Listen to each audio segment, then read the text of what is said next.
important stuff. Hello, this is Natalie Armstrong-Motin. I'm talking to my friend and colleague who is a mediator, an author, and a therapist, Esther Carson-Bruhl. Hi, Esther.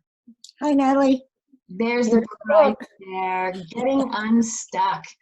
That's what we wish for everybody as they're going through the book and watching these videos, is to get unstuck. We made our way all the way through chapters 1 to 8. We're now on chapter 9. Chapter 9 is a lot of fun. It is a good challenge. This is a fantastic skill for people to develop, and it's all about setting boundaries. When your yes means yes and your no means no. Tell us a little bit about what we can expect here in chapter 9. Well, the thing is, if you don't say anything, you've said yes implicitly. So avoiding an answer is not the answer.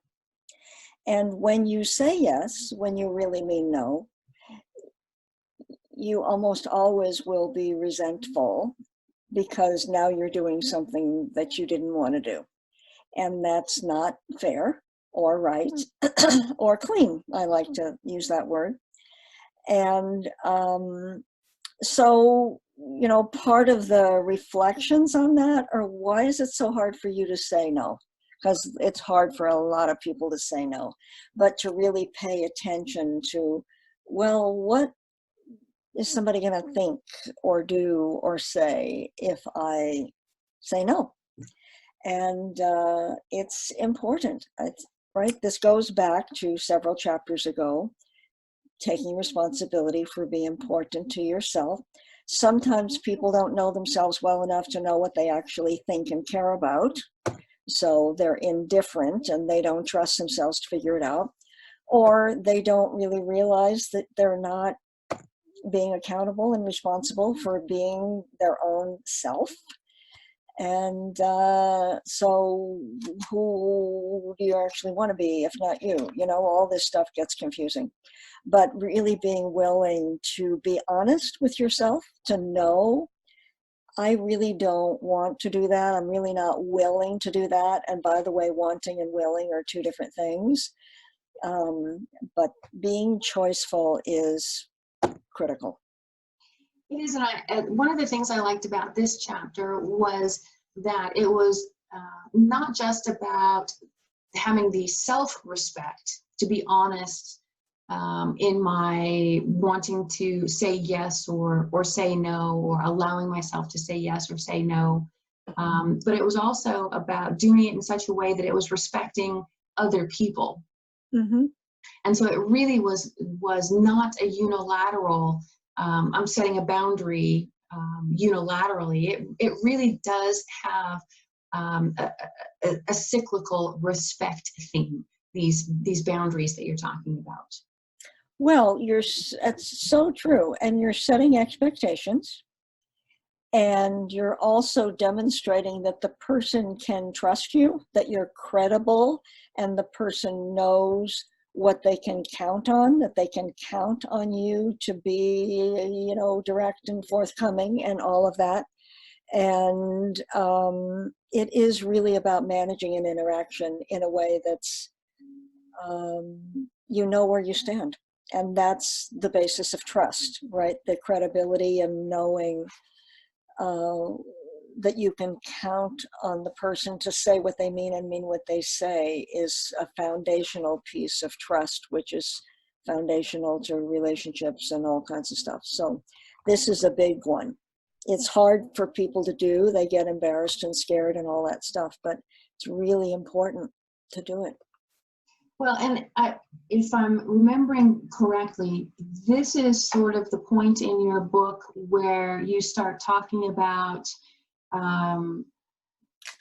maybe, you know, for some of us, this is the right time in the process of getting unstuck, that we might want to look to a professional, to look to a therapist to try to help us now bring together all of these chapters 1 through now 9.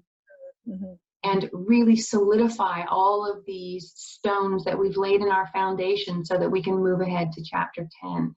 And I know that one of the things that you do as a therapist is you have therapy groups. So you've got one-on-one sessions that you do with people, but you also have therapy groups that the members can really start learning, not just from you, but from each other, and build on a community experience.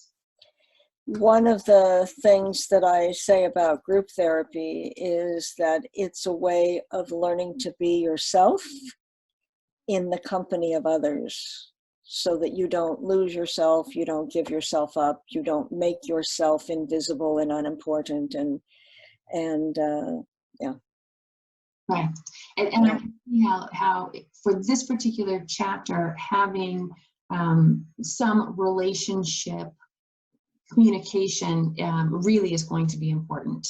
And so as people are going through the book and the workbook, this is the chapter that, you know, does require us to have more healthful conversations with others so that we can better learn that our yes means yes, our no means no, and this is why that both of those really matter. Well, I think what you said is important about how the lessons are building and accumulating, and the process. Now, if you've been working through some of these specific issues, now it's about how to integrate them, and what is, starting with the end in mind, have to do with self-respect and all that kind of stuff. So it's now you can actually start to feel and believe in your wisdom and success, because you can start to see. Sometimes people think that therapy is about 79 rules and things you have to learn. It's not 79, it's a handful applied in 7,900 different ways. It's not, you know, I like to joke that it's not rocket science and brain surgery. It's not. It's a handful of life lessons, well learned and integrated, and then you can always go deeper. And, you know, if you've ever taught school, you know that you have the, you know, the goody two-shoes little girls who know all the answers all the time and do everything right. And then there are the messy kind of boys in the middle that don't turn in their homework. And then there are the ones who kind of don't get it. But you can teach the same lesson to all those levels. And so learning a lesson well, but then being able to go deeper is very gratifying, and that's how we get to be wise.